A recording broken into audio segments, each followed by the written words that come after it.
okay, I'm going to do this. I'm going to open up my diary too. Yeah. It was a bit daunting. I thought about it long and hard, actually, before I thought, decided. But I'm glad I did, because I do get some nice comments about my diary and just, how open I've been.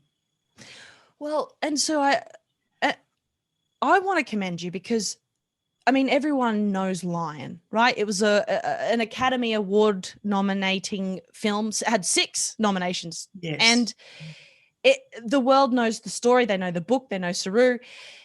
They have seen the film. And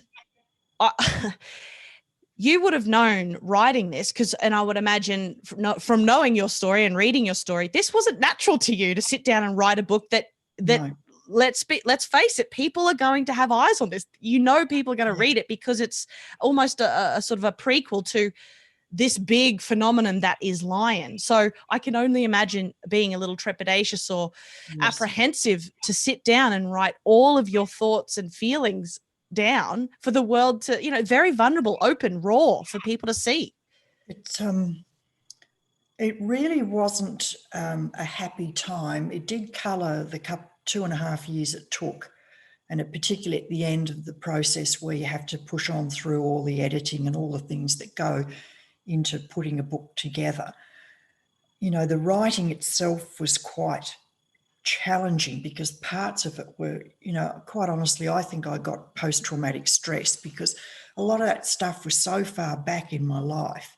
And then there it is again. And I'd sort of work through some of the chapters and I would have trouble sleeping. And, I was really uptight pretty well through the whole process. Saru wasn't around. He's been firstly travelling a lot, keynote speaking, and then now he's got a life in Spain. And then the pandemic hit. I really have at times struggled on a day-to-day basis with the stress of this project.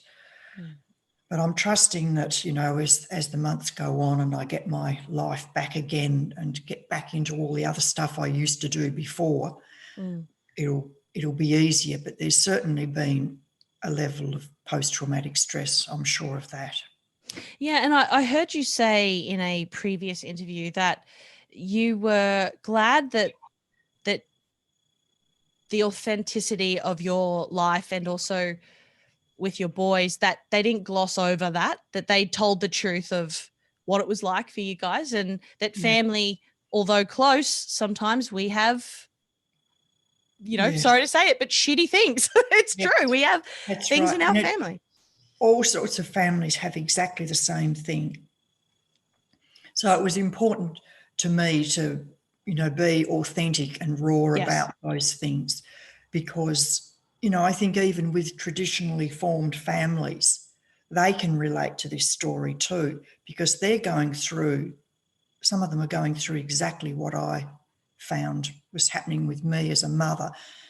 And for my husband, John, there's plenty of families out there that have got a similar story to tell.